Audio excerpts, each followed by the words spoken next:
네, 오늘은 거절의 은혜라는 제목으로 하나님의 말씀을 선포하겠습니다.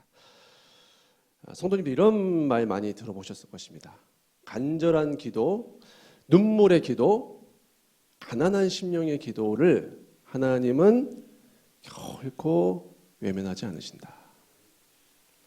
우리는 신앙생활하면서 이런 말 참 많이 들었습니다. 그런데 제가 성도님들께 묻고 싶은 것은 이 말이 성도님들의 삶의 신앙 가운데 그대로 이루어졌냐는 것입니다. 그대로 이루어지셨습니까?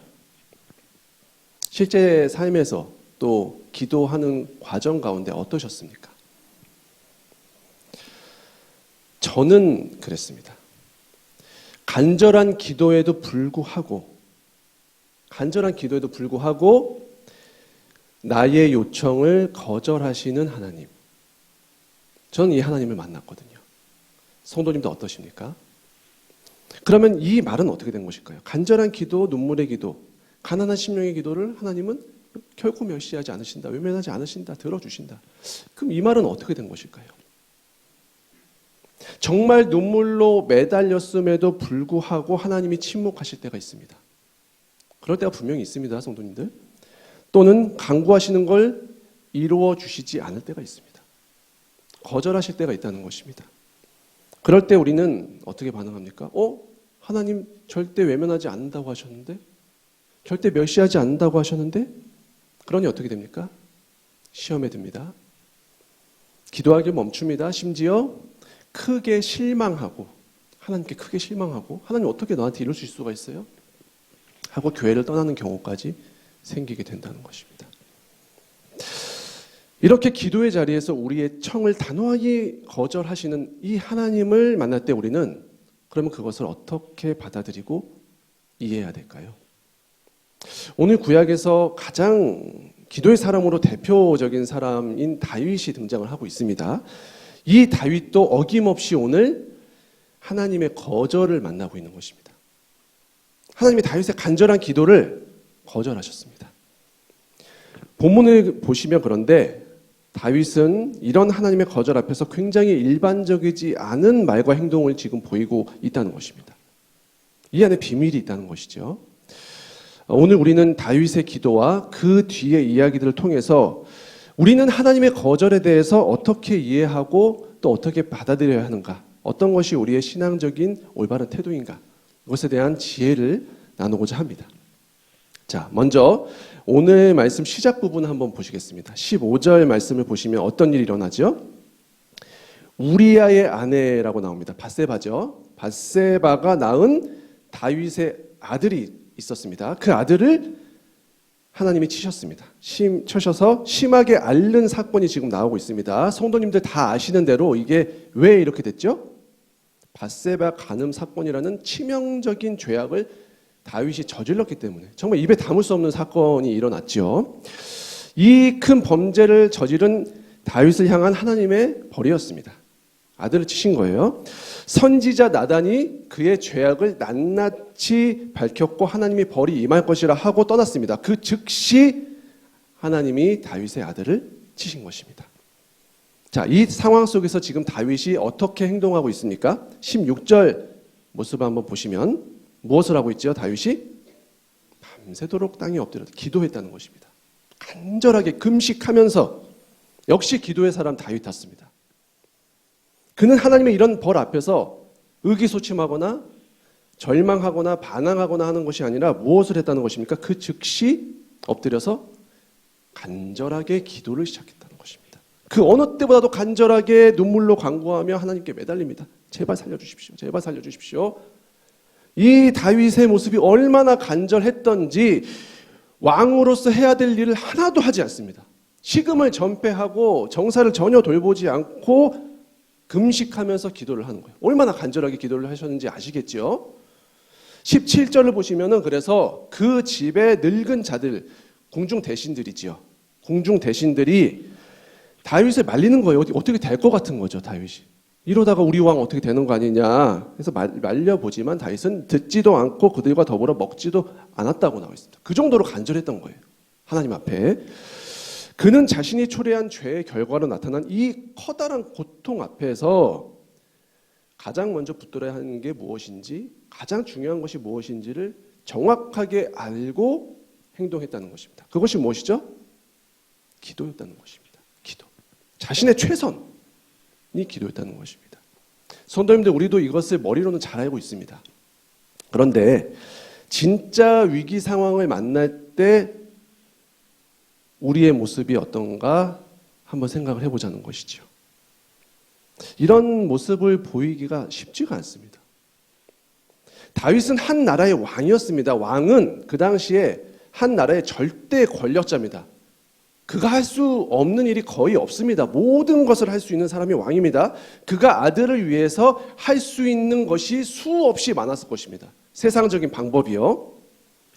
온갖 최신 의술을 동원하고 그 병을 낫게 할 세상적인 모든 해결책을 충분히 강구할 능력과 힘이 있습니다. 다윗은. 하지만 그는 그렇게 하지 않고 지금 무엇을 한다는 것입니까? 가장 먼저 기도를 했다는 거예요. 최선이 기도다. 기도가 먼저다. 기도가 최선이다. 이것을 다윗은 의심하지 않고 진심으로 믿었기 때문에 이렇게 행동할 수 있었다는 것이죠. 어려움을 만날 때 우리는 어떻게 행동하고 있습니까? 무엇을 붙들고 있습니까? 저도 또한 부끄러운 고백을 하지 않을 수가 없는 것이, 갑자기 큰 위기를 만나게 되면 눈앞에 급한 불을 빨리 꺼야 될 것 같은 거죠. 그래서 세상적인 해결책을 먼저 강구하고 생각했던 그런 모습들이 저도 참 많았습니다. 성도님들, 그렇기 때문에 우리는 먼저 분명히 시인해야 하는 것이 있습니다. 성도가 어려움을 만날 때 가장 먼저 해야 할 일은 무엇이다? 기도라는 것을 분명하게 인정하고 시인하셔야 합니다. 그래야 나옵니다. 그런데 오해를 절대 하시면 안 되는 부분이 뭐냐면, 또 이렇게 말씀을 드리면 아무것도 안 하고 기도만 하는 경우가 있습니다. 그건 아닙니다. 그 이야기가 아닙니다. 아프시면 병원에 가셔야 하고, 경제적인 어려움을 만나셨으면 현실적인 해결책을 강구하셔야 합니다. 그걸 하지 말라는 게 아니고요. 하지만 가장 중요하고 시급한 것이 무엇이라는 것입니까? 기도. 최선이 기도라는 것을 명확하게 하시라는 것입니다. 그리고 세상적인 해결책도 강구하시고요. 하지만 기도가 가장 먼저라는 것입니다. 오늘 말씀처럼 하나님의 말씀이 이미 떨어졌습니다. 아들이 죽을 거라 했어요. 그냥 쳐버리셨습니다. 그럼에도 불구하고 끝날 때까지는 끝난 것이 아닙니다. 그러니 기도하는 것입니다. 이게 다윗이 가지고 있던 기도에 대한 신앙이었어요. 22절 말씀을 다시 한번 다 함께 읽겠습니다. 시작. 이르되 아이가 살았을 때 내가 금식하고 온 것은 혹시 여호와께서 나를 불쌍히 여기사 아이를 살려주시는지 누가 할까 생각함이거니와. 누가 할까? 성도님들, 우리가 기도를 할 때 다윗의 이 믿음 본받기를 원합니다. 누가 알겠어요? 하나님의 생각을, 하나님의 뜻을.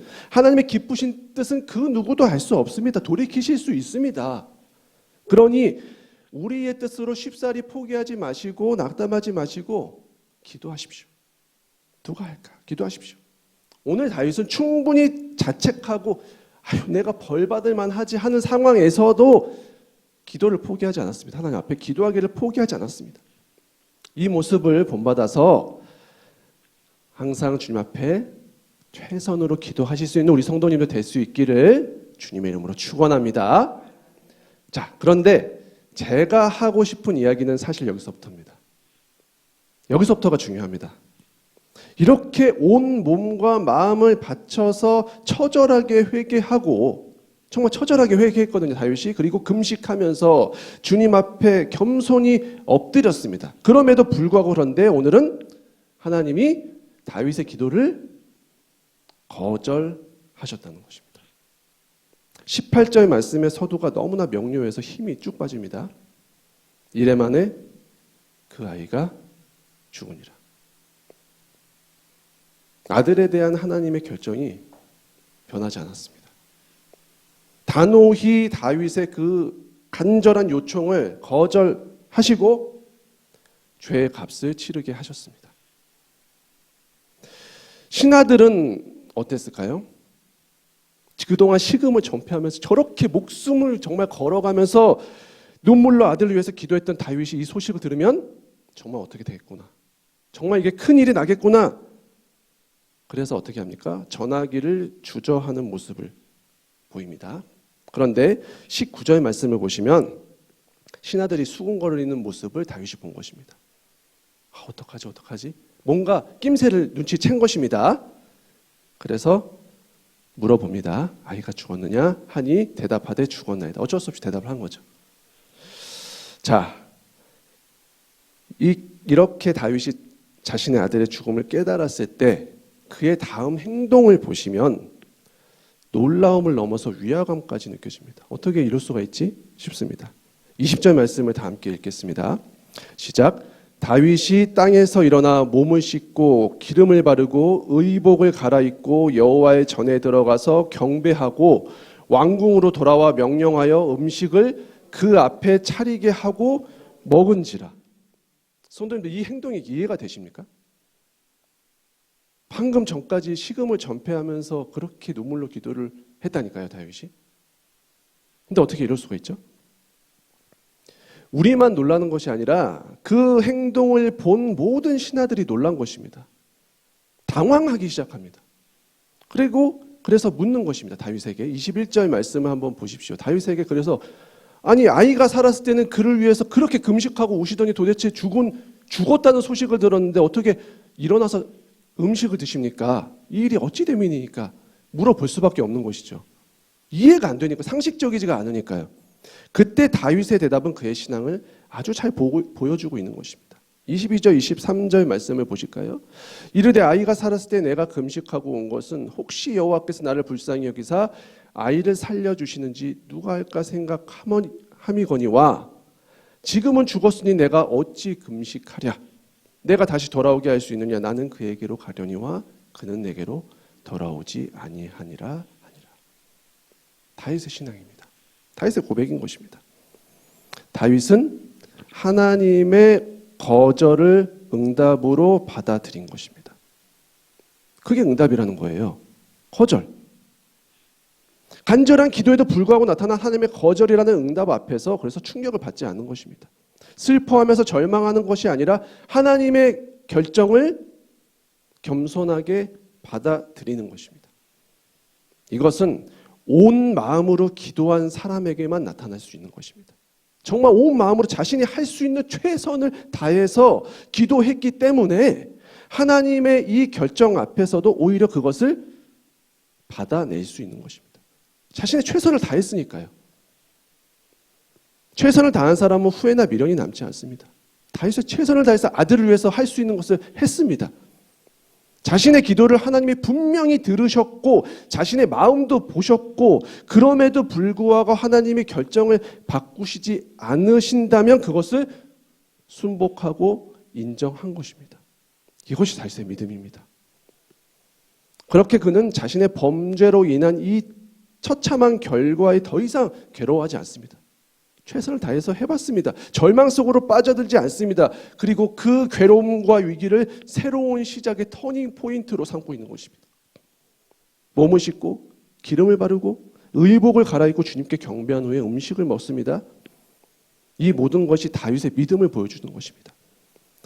이것이 하나님의 결정이라는 것을 나는 인정하겠다. 그리고 이제 이 어둠 가운데 더 이상 머무르지 않고 새로운 출발을 하겠다는 다윗의 신앙, 다윗의 믿음을 보여주고 있는 것입니다.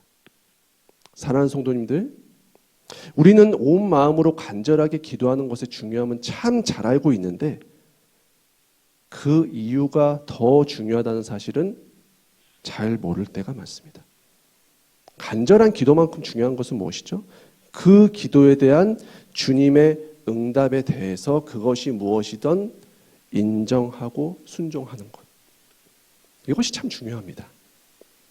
때로는 하나님이 자신의 뜻을 돌이키지 않으실 때가 있습니다. 우리의 청을 거절하실 때가 있습니다.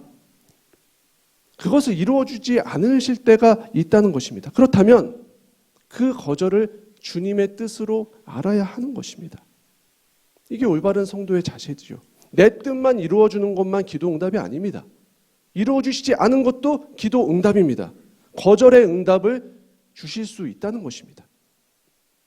하지만 제가 이렇게 이야기를 해도 하나님의 거절의 응답을 받아낸다는 것이 쉽지는 않습니다. 간절하게 기도했을 땐 더 그렇습니다. 그래서 주님이 단호한 거절로만 끝내신다면은 순종은 머리로는 알아도 가슴으로는 받아내기가 참 어려운 것이죠.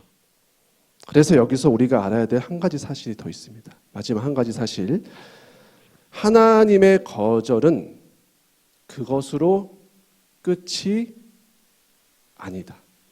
라는 것입니다. 끝이 아니라는 것입니다. 주님은 우리에게 늘 더 큰 은혜를 예비하십니다. 더 큰 은혜. 아직 끝이 나지 않았습니다. 그런 주님이심을 믿으시라는 것입니다. 오늘 거절하셨다고 끝이 아닙니다. 자, 24절, 25절 말씀을 다시 한번 다 함께 읽어보겠습니다. 시작. 다윗이 그의 아내 밧세바를 위로하고 그에게 들어가 그와 동침하였더니 그가 아들을 낳음에 그의 이름을 솔로몬이라 하니라. 여호와께서 그를 사랑하사 선지자 나단을 보내 그의 이름을 여디디아라 하시니 이는 여호와께서 사랑하셨기 때문이더라. 아멘. 아멘. 이것이 하나님의 은혜입니다. 오늘 말씀의 마지막 부분, 다윗이 자신의 죄값을 치르고 회개한 후에 정말 놀라운 하나님의 은혜를 만나고 있죠. 밧세바를 통해서 하나님이 누구를 주십니까? 솔로몬 주십니다. 이스라엘에서 지혜의 왕으로 가장 칭송받는 위대한 왕 솔로몬. 이 솔로몬을 주시고 주님이 이 아들을 특별히 사랑하셔서 여디디아라는 이름까지 주십니다. 이 여디디아가 어떤 뜻이죠? 여호와께 사랑을 입었다는 뜻입니다. 얼마나 큰 은혜입니까? 다윗의 간구를 하나님이 거절하셨습니다. 하지만 그것으로 끝이 아니었습니다. 주님은 솔로몬이라는 더 큰 은혜를 다윗을 위해 준비하고 계셨다는 것입니다. 이 솔로몬은 다윗과 밧세바의 이 모든 죄악을 완전히 주님께서 용서하셨다는 하나님의 징표이자 열매였습니다. 사랑하는 성도님들, 간절한 기도가 백지가 된 것 같고 그래서 하나님께 상처받고 배신감이 드실 때 믿음이 사그러져 가실 때 꼭 기억하십시오. 하나님의 거절은 끝이 아닙니다. 아직 우리 성도님들을 향한 하나님의 계획이 남아 있습니다. 더 큰 은혜를 주님께서 분명히 준비하십니다. 여호와 이레, 우리 주님을 꼭 믿으시기 바랍니다. 주님의 거절은 우리에게 더 좋은 것, 가장 좋은 것으로 주시려는, 더 좋은 길로 이끄시려는 하나님의 뜻 안에 있다는 사실을 믿으며 나아가십시오. 그래서 우리는 이렇게 고백합니다. 주 안에 있는 자는 죄와 악도, 우리의 죄와 악도 합력하여 선을 이루는 것입니다. 지금 다윗의 죄와 악이 선을 이루지 않습니까? 모든 것이 합력하여 선을 이루는 것, 그것이 성도의 은혜입니다. 우리 안에 죄와 악도, 우리 안에 연약함도, 우리 안에 부끄러운 모든 것을 합력하여 주님은 선을 이루십니다. 그러니 주님의 거절도 은혜임을 고백합니다. 거절도 은혜입니다. 하나님의 거절을 통해서도 더 큰 은혜의 지경으로 나아가시는 은혜를 누리시고 모든 것이 합력하여 선을 이루었음을 주님 앞에 고백할 수 있는 믿음의 여정 되시기를 주님의 이름으로 간절히 축원합니다.